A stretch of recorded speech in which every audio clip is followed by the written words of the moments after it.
Assalamualaikum warahmatullahi wabarakatuh. Alhamdulillah wassalatu wassalamu ala Rasulillah wa ala alihi wa sahbihi wa mawala, amma ba'd. Ikhwati fillah rahimakumullah, sahabat-sahabat muslim dimanapun antum berada, semoga semuanya dalam keadaan sehat walafiat dan senantiasa dalam lindungan Allah Subhanahu wa taala. Saya sekarang berada di Kota Pekanbaru. Insyaallah dalam kondisi safar, kita akan tetap melanjutkan bedah buku fikih ruqyah. Kita masih berbicara tentang rukun yang kedua, yaitu marqi. Ya, marqi ini adalah objek yang akan kita terapi, dan mereka ini berharap bahwa mereka dapat keluar dari masalah yang dialaminya, apakah itu berupa penyakit atau berupa persoalan-persoalan lain yang memang mereka mengalami ketidaknyamanan dalam masalah tersebut. Setelah mereka menjalani ruqyah, ada hal-hal yang perlu mereka perhatikan sebagai syarat, ya, yang sudah disebutkan, yaitu diantaranya adalah sabar dan tawakal. Jadi seorang marqi setelah menjalani terapi ruqyah, mereka harus sabar, ya, sabar menunggu pengkabulan doa dari Allah Subhanahu wa taala, dan tidak boleh isti'jal, ya.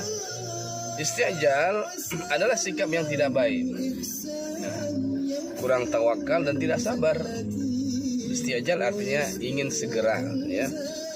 Nah, dalam hal ini, ya, dalam satu hadis yang diriwayatkan oleh Abu Hurairah, Rasulullah sallallahu alaihi wasallam bersabda, doa salah seorang di antara kamu akan dikabulkan, ya, selama dia tidak tergesa-gesa dengan mengatakan aku sudah berdoa tapi tidak dikabulkan. Ya, dalam hadis lain, ya, disebutkan juga la yazalu yustajabu lil abdi ma lam yad'u bi itsmin aw qati'ati rahmin ma lam yasta'jil. Seorang hamba senantiasa akan dikabulkan doanya selama dia tidak berdoa untuk perbuatan dosa atau untuk memutuskan silaturahmi. Nah, pengkabulan itu malam yasta'jil, selama dia tidak isti'jal. Lalu ada yang bertanya, ya Rasulullah, mal isti'jal? Ya Rasulullah, apa itu isti'jal? Qal yaqulu qad da'awtu wa qad da'awtu falam ara yastajibu li. Dia mengatakan, orang yang berdoa tadi mengatakan, aku sudah berdoa, ya, tetapi aku tidak melihat ada pengkabulan untukku, ya. Aku sudah berulang kali berdoa, tapi belum dikabulkan oleh Allah Subhanahu wa taala. Wa yastahsiru 'inda dzalik wa yad'u du'a. Nah, ketika itu, ya, dia tidak mau lagi berdoa. Dia berputus asa. Nah, ini adalah perbuatan yang tidak baik. Jadi seorang marqi setelah menjalani terapi ruqyah, hendaklah terus bersabar, hendaklah bertawakal kepada Allah Subhanahu wa taala. Nah, ditundanya pengabulan doa oleh Allah Subhanahu wa taala bukan karena doa itu tidak dikabulkan Allah, bisa jadi seperti itu. Tapi boleh jadi dikabulkan Allah dalam bentuk lain, atau menjadi investasi pahala di akhirat. Nah, jadi kita merasa apa yang kita minta itu tidak dikabulkan oleh Allah. Padahal dari sisi lain ada nikmat yang tidak kita minta tapi diberikan oleh Allah. Bisa jadi itu merupakan pengkabulan doa kita tersebut tapi dalam bentuk yang lain. Atau kita berdoa dan berdoa karena doa itu adalah ibadah. Nah, doa kita itu akan menjadi investasi, menjadi pahala bagi kita. Ya, ketika nanti di akhirat kita mendapatkan balasan yang sangat luar biasa dari doa-doa yang kita lakukan walaupun tidak dikabulkan oleh Allah Subhanahu wa taala. Jadi ikhwati fillah rahimakumullah, ya, itu harus kita tegaskan kepada marqi. Ya, bagi seorang marqi atau orang yang diruqyah, ya harus benar-benar memperhatikan masalah ini. Nah, kemudian syarat berikutnya yang harus dipenuhi oleh seorang marqi adalah mematuhi nasihat. Jadi seorang roqi, seorang peruqyah itu adalah orang yang menjadi tempat untuk meminta nasihat. Dia adalah seorang mustasyar, tempat untuk bertanya, tempat untuk konsultasi. Jadi ketika kita meminta pandangan atau pendapat dari seorang roqi, seorang peruqyah, maka nasihat-nasihatnya harus kita patuhi selama nasihat itu tidak bertentangan dengan syariat. Dan saya kira kalau seorang peruqyah syar'i tidak ada nasihatnya yang menyalahi syariat. Nah, jadi mematuhi nasihat ini sama seperti ketika seorang datang kepada dokter, ya maka pasiennya harus mematuhi apa yang dinasihatkan oleh seorang dokter. Kalau disebutkan bahwa tidak boleh makan ini, tidak boleh makan itu, tidak boleh bergadang, tidak boleh itu dan ini, maka seorang pasien harus patuh. Jadi tidak boleh melanggar nasihat dokter. Begitu juga ketika berhadapan dengan seorang peruqyah. Jadi seorang peruqyah itu juga adalah dokter. Nah, kemudian ada satu lagi hal yang sangat penting, ya.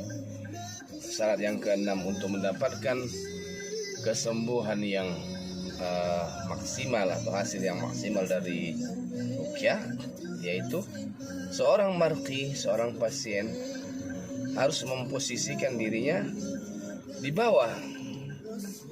Artinya jangan menganggap peruqyah itu adalah orang suruhan. Jangan menganggap seorang peruqyah itu adalah orang yang bisa diperintah-perintah. Nah, jadi seorang peruqyah jangan mudah, ya ini penting ya. Jangan mudah untuk disetir. Ya, jangan mudah untuk diperintah, diatur dan sebagainya. Karena sesungguhnya seorang peruqyah itulah yang harus menentukan apa yang harus dilakukan oleh seorang marqi. Jadi seorang marqi dengan posisinya yang membutuhkan bantuan kepada seorang peruqyah, dia harus merendahkan diri, harus tawadhu, walaupun dia orang kaya, orang berpangkat, orang yang memiliki jabatan tinggi, ya dia mesti memposisikan dirinya berada di bawah seorang peruqyah. Jangan menganggap seorang peruqyah itu adalah orang bayaran. Pasti dia mau karena dibayar, bukan. Nah, di sini juga seorang peruqyah mesti menjaga kehormatan dirinya, ya. Jangan sampai dia pada posisi yang direndahkan lalu dia pasrah. Jangan. Kita mesti ingat bahwa seorang peruqyah itu adalah seorang, ya, mujahid fisabilillah, orang yang berjihad di jalan Allah menghadapi setan, ya. Kemudian punya dia harus punya pendirian, ya. Nah, kadang-kadang sebagian orang walaupun bertentangan dengan hati nuraninya, misalnya begini, kita diminta oleh seorang yang dianggap ya terhormat, punya kedudukan, banyak harta, lalu kita kemudian dipanggil ke rumahnya, tapi kita tidak mau menyampaikan nasihat, ya karena kita takut nanti kita akan direndahkan dan sebagainya, ya. Jadi dalam hal ini seorang peruqyah itu harus tegas. Kalau memang pada diri seorang itu ada hal yang menyalahi syariat, harus sampaikan. Misalnya ada orang kaya, ya laki-laki memakai kalung emas, yang mana kita tahu bahwa seorang laki-laki sangat dilarang ya untuk memakai emas. Tapi karena kita pada posisi ya maaf katanya kita membutuhkan sesuatu, tapi kita kemudian membiarkan orang lain dalam pelanggaran syariat. Nah, ini seorang peruqyah harus berhati-hati. Jadi apapun posisi kita, apapun yang akan kita hadapi dari seorang peruqyah, kita harus tegas menyampaikan kebenaran. Nah, jadi titik poin ini sebenarnya ada pada marqi.